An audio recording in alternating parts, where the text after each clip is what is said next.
Hola, muy buenos días. Hoy vamos a presentar circuitos en series paralelos y combinados. Mi grupo está conformado por Carol Gutiérrez, Isabela Castillo, Jesús Pardo y mi persona, Víctor Blanco.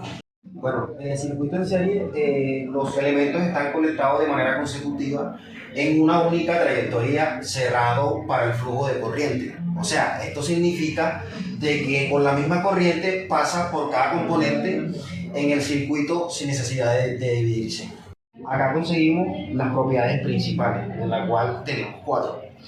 En el primer punto tenemos corriente constante, que en un circuito en serie la corriente I es la misma a través de todos los componentes.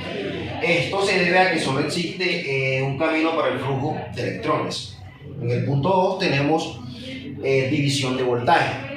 El voltaje total de la fuerza se reparte entre los componentes en función de sus resistencias o impedencia. O sea que el voltaje de cada elemento depende de su resistencia. En el punto 3 tenemos resistencia equivalente. La resistencia total en un circuito en serie es la suma de todas las resistencias. Que como que dice, esto significa de que la resistencia total siempre es la mayor de cualquier componente en los que hace la individualidad. En el punto 4 tenemos dependencia de continuidad.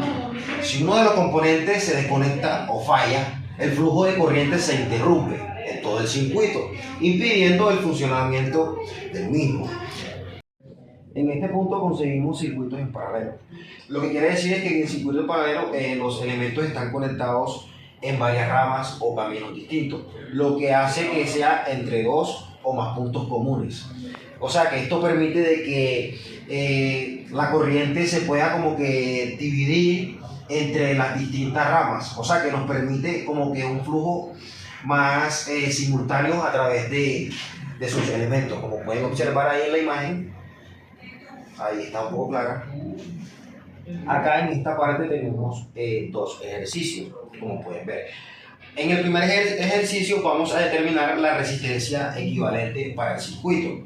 En este segundo punto vamos a calcular la resistencia de X, ya sabiendo el valor observado. Ahí pueden observar la imagen. Las propiedades principales de un circuito en paralelo son voltaje constante, que dice que cada componente en paralelo recibe el mismo voltaje que la fuente. Esto ocurre porque todos los elementos están conectados directamente a los mismos puntos de la fuente de voltaje. También tenemos la división de corriente, que dice que la corriente total de la fuente se reparte entre las ramas de acuerdo con la resistencia o impedancia de cada una. La corriente en cada rama es inversamente proporcional a su resistencia, de modo que las ramas con menor resistencia reciben mayor corriente. Tenemos la resistencia equivalente, que es la resistencia total de un circuito en paralelo y es menor que la resistencia de cualquiera de los elementos individuales. Se calcula usando la fórmula y esto permite que los circuitos en paralelo conduzcan más corriente en comparación a un circuito en serie. También tenemos la independencia de continuidad, que dice que si un componente falla o se desconecta, las demás ramas continúan funcionando ya que hay otros caminos para que la corriente fluya.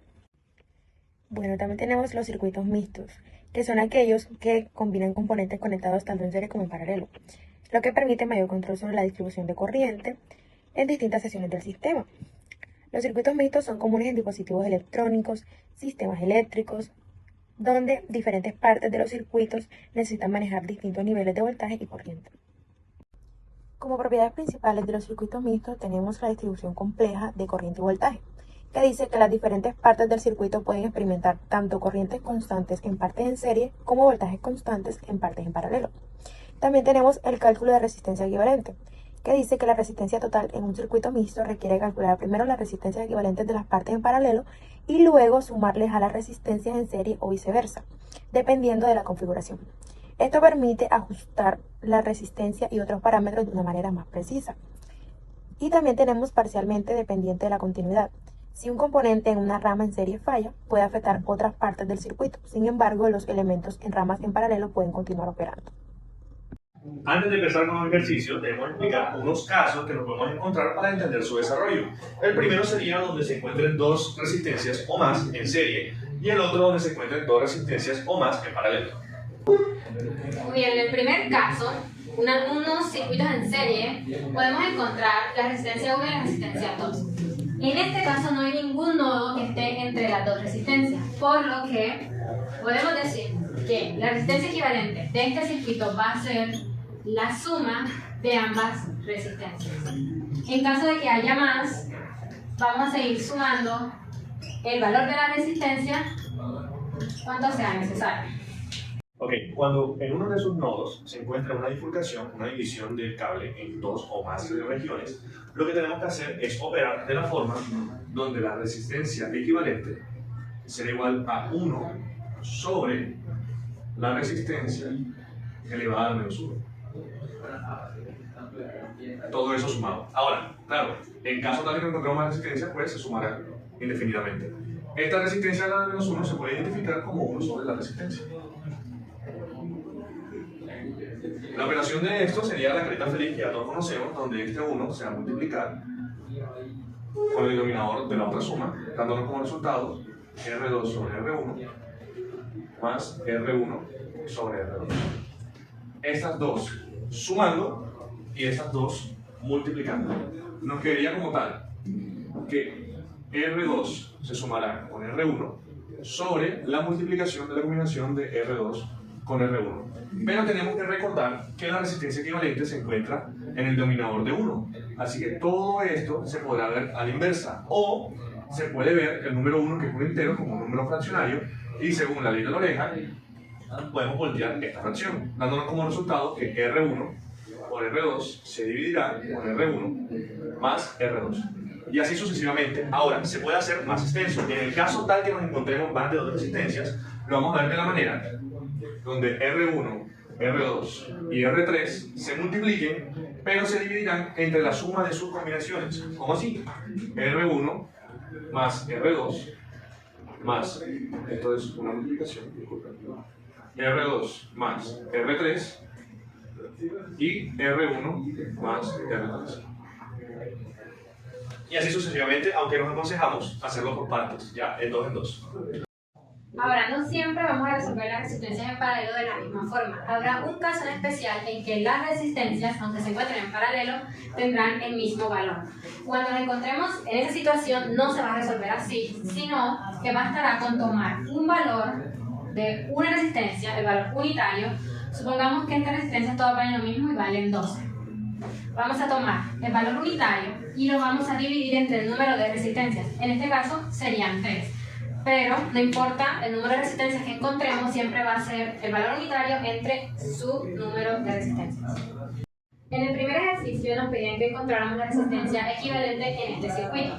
De esta forma se ve un poco más complicado lo que en realidad es, por lo que podemos configurarla así. Siempre recordando que debemos mantener el número de nodos inicial. En este caso encontrábamos un nodo entre estas dos resistencias y uno en esta esquina.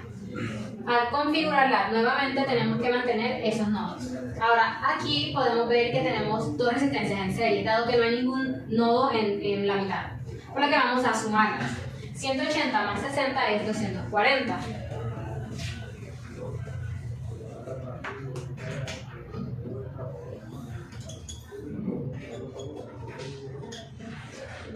En esta nueva configuración podremos observar que estas dos resistencias se encuentran en paralelo, comparten dos nodos, este y este. Siguiendo la fórmula R1, R2 sobre R1 más R2, tendremos que 240 por 60 será 14.400 sobre R1 más R2, que serían 300. Y ahora resolveremos un ejercicio a la inversa. Ya tenemos la resistencia equivalente, que es el total de las unidades de resistencias unidas, y intentaremos hallar el valor unitario de esta resistencia. ¿Cómo lo haremos? Al igual que se resolvió el ejercicio anterior, primero reconfiguraremos la estructura o la sintaxis de nuestro circuito.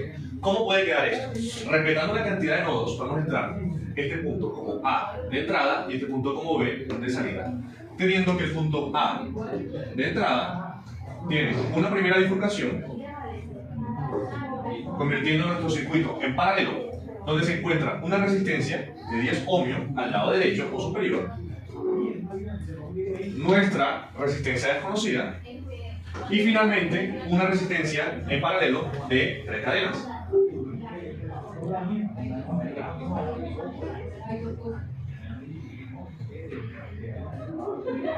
Finalmente, en el lado izquierdo o inferior tenemos una resistencia de 60 ohmios que se conectará con la salida de la triple cadena.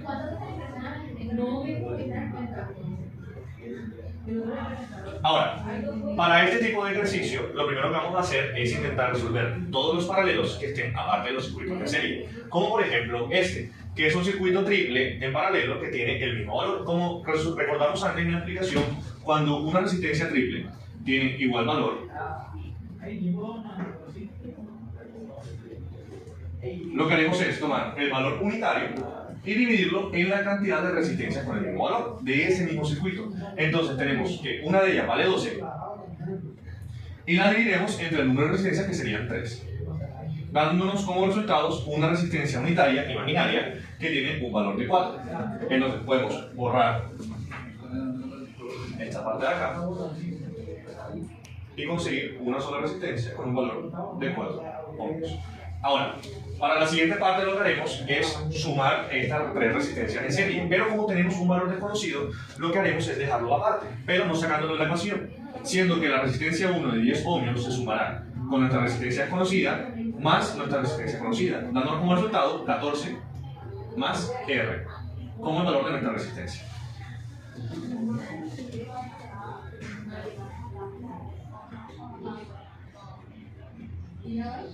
Listo.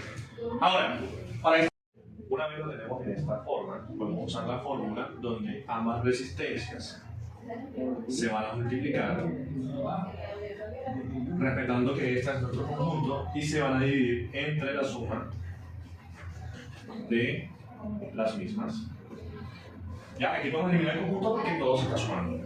Ahora, esto nos va a dar como resultado en la parte superior 840 más 60R, y en la parte inferior nos va a dar 74 más R. Ahora, hay que recordar que esto de aquí sería finalmente nuestra segunda resistencia en un conjunto en serie. ¿Qué hace esto? Que este valor de aquí, al sumarlo con nuestra otra resistencia, va a ser igual a la resistencia equivalente. ¿Qué nos permite esto? Que nosotros podamos eliminar este número natural con este para que nos quede directamente 20 ohmios, eliminando este 30 de acá. Ahora, como esto es un denominador y aquí tenemos un múltiplo invisible, podemos pasar este denominador a multiplicar con el 20, completándolo de la manera donde 20 se va a multiplicar con el conjunto de 74 más R, dándonos como resultado que 1480 ohmios más 20R será igual a 840 más 60R. Ahora, como tengo dos números naturales y dos variables, yo puedo pasar este 20 para eliminar los 60R o parte de ellos, y estos 840 para eliminar parte de estos 1480, dándonos como tal 640 igual a 40R. Ahora pasamos este múltiplo a dividir, quedándonos que 16 es el valor de nuestra R, siendo el valor de la resistencia unitaria de nuestro circuito.